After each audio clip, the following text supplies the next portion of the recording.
gẹ́gẹ́ bí àkókò àti ìgbà tí ọ̀rọ̀ yìí ń tọ́ wa wá èmi náà ni wòlíì yín Òkìtọ́nà Jeremiah ọkọ̀ tí a bẹ̀rẹ̀ ní ọ̀sẹ̀ tó lọ Dávidi tó rìn lórí òrùlé ilé ọba. A fẹ́ wo àwọn tó ṣókùnkùn nínú ayé àwọn ìránṣẹ́ yìí láti gbéra wa ró ká lè bá mo bá ṣe ìrìn àjò náà. Àdúrà mi ni pé a ó mórí délé lórúkọ Jésù Kristi lọ. Ẹ jẹ́ ká gbàdúrà. Ọlọ́run olóore ọ̀fẹ́, gbogbo apáta la nílò oore ọ̀fẹ́ rẹ̀, torí bí a bá ti ń lò ó bẹ́ẹ̀ la nílò sí bí epo nínú ọkọ̀ àbí kẹ̀kẹ́ ni. Bẹ́ẹ̀ bá ti ń lò ó bẹ́ẹ̀ náà la nílò rẹ̀ sí. Ọmọ Ọlọ́run tí ó ní àgbọ̀n ẹgbẹ́ oore ọ̀fẹ́ lọ́dọ̀ dá oore ọ̀fẹ́ yẹn lù wá, dá lu àwọn èèyàn rẹ̀ tó ń gbọ́ wa yìí nínú gbogbo ojúṣe àti tó yẹ wọ́n tó yẹ wá. Jẹ́ ká rí ṣe nípa oore ọ̀fẹ́ rẹ̀, nípa àánú rẹ̀, nípa ìrànwọ́ rẹ̀. Gbọ́ tiwa, ràn wá lọ́wọ́ láti gbọ́ tiẹ̀ ní orúkọ Jésù Olúwa wa. A fẹ́ wo ẹ̀kọ́ kejì lónìí lórí ewu tó ń bẹ́nu ìmẹ́lẹ́ àti ìdánwò. Ẹ bá wo ìwé Sámúẹ́lì tá kà yẹn, ẹsẹ̀ àkọ́kọ́ níbẹ̀, ó ní ó sì ṣe lẹ́yìn ìgbà ọdún yípo ní àkókò ìgbà tí àwọn ọba máa ń jáde ogun, Dávidi sì rán Jóábù àti àwọn ìránṣẹ́ rẹ̀ pẹ̀lú rẹ̀ àti gbogbo Ísírẹ́lì. Wọ́n sì pa àwọn ọmọ Ámónì, wọ́n sì dó ti Rábà. Dávidi sì jókòó ní Jerúsálẹ́mù. Ẹ bá rí pé àǹkan tá a kà yìí ti kọ́kọ́ fi àpẹẹrẹ nǹkan tí ò tọ́ hàn. Nígbà táwọn ọba máa ń lọ sógun, ọba tiẹ̀ jókòó ní Jerúsálẹ́mù.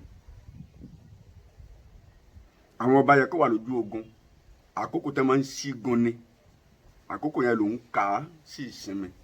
Àsìkò tí ó yẹ kó wà lójú ogun, ìgbà yẹn lòun ṣí pọ́tà olóde fúnra rẹ̀. Bí a bá gbèrúgbé ayé wa bí eléyìí, Sátánì máa gbáyàn bí bọ́ọ̀lù ni. Bí a bá gbé ayé wa lérú gbèǹdéke àkókò iṣẹ́ tí a fún nísinmi, Sátánì máa gbá àlọ́ rẹ̀ bí bọ́ọ̀lù ni. Àpẹẹrẹ kan eléyìí, ìgbà tó yẹ kó wà lójú fò lójú oorun ló wà.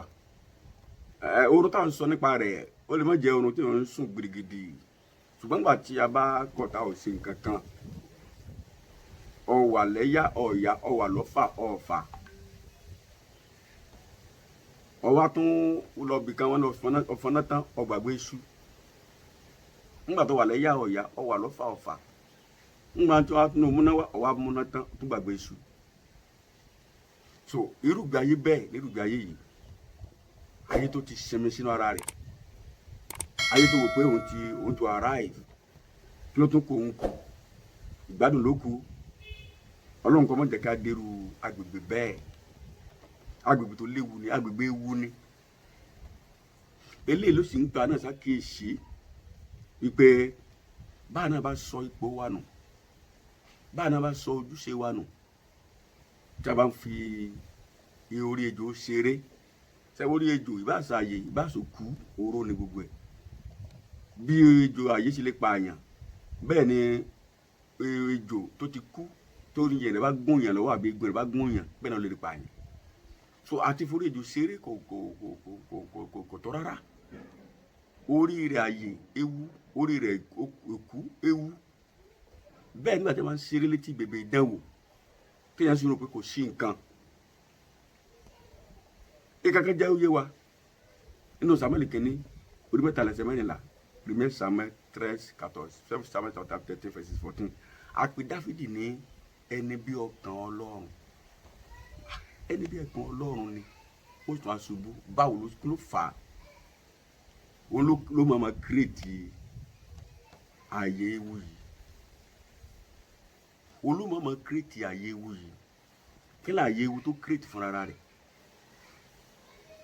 Nígbà ọ̀ka tó jókòó jẹ́, nígbà tó rò pé sinmi ti dé, ọlá ti dé, ọrọ̀ ti dé, àṣẹ ti dé.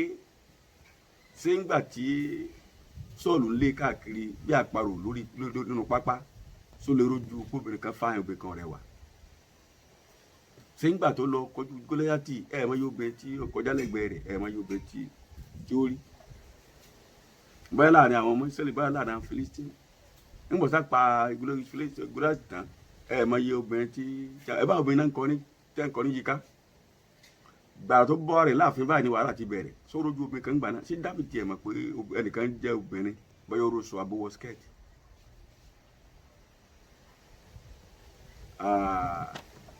Ọ̀pọ̀lọpọ̀ àwa tá a jọmọ Ọlọ́run gbẹ́gbẹ́ tó máa ń sọ fáwọn èèyàn àwa la máa ń pe ogun a máa ń pe ṣoṣo fúnra wa.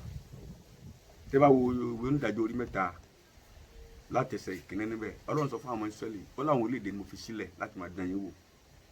Ọ̀pọ̀lọpọ̀ ọmọ Ọlọ́run máa ń pe ṣoṣo fúnra rẹ̀. Ṣé kó ìsinmi tó fún wa ṣe wá lè dègún? Ìsinmi tó fún wa ṣe wá lè di yọnu? Ọrọ̀ tó fún wa ṣe wá lè di wàhálà? Ìtura tó fún wa ṣe wá tó lè di tó máa kábàámọ̀ lé lórí? Ọlọ́run ti ṣe lórí Ádámù ó kábàámọ̀, ó ṣe lórí Sọ́ọ̀lù ó kábàámọ̀. Ṣé ti Dáfídì náà ti kọ́ léléyìí tá à ń gbéyẹ̀wò yìí? Èmi àti rẹ̀ ń kọ́ ilẹ̀kùn àǹfààní wo ló sílẹ̀ fún wa tọ́nà lè kábàámọ̀ lé lórí? Opportunity wo ló lè fún wa tó lè kábàámọ̀ lé lórí? Fi gbogbo epo rẹ̀ lẹ̀, agbára ti dé.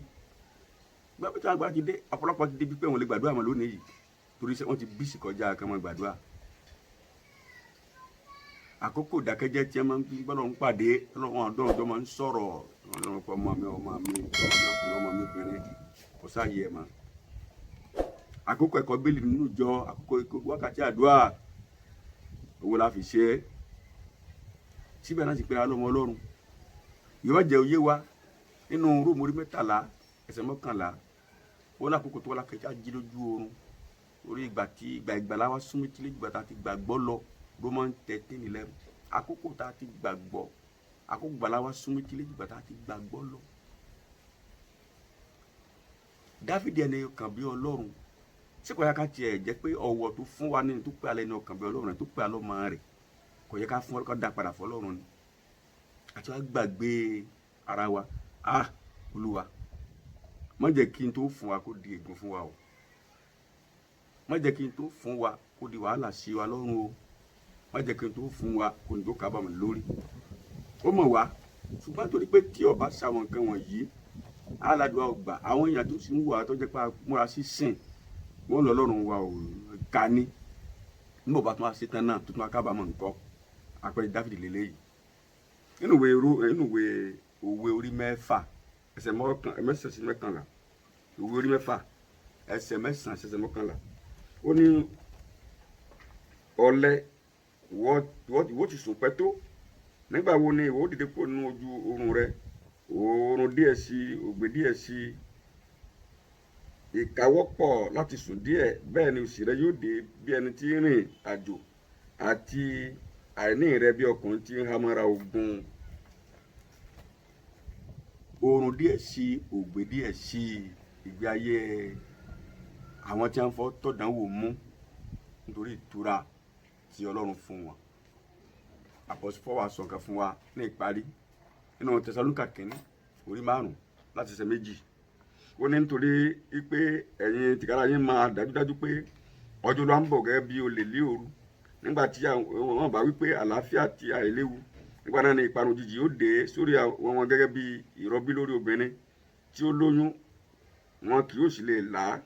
Ṣùgbọ́n ẹ̀yin ará kò sí nínú òkùnkùn tí ọjọ́ náà yóò fi dé bá yín bí olè, nítorí gbogbo yín ni ọmọ ìmọ́lẹ̀ àti ọmọ ọ̀sán, àwa kì í ṣe ọmọ òru tàbí ti òkùnkùn.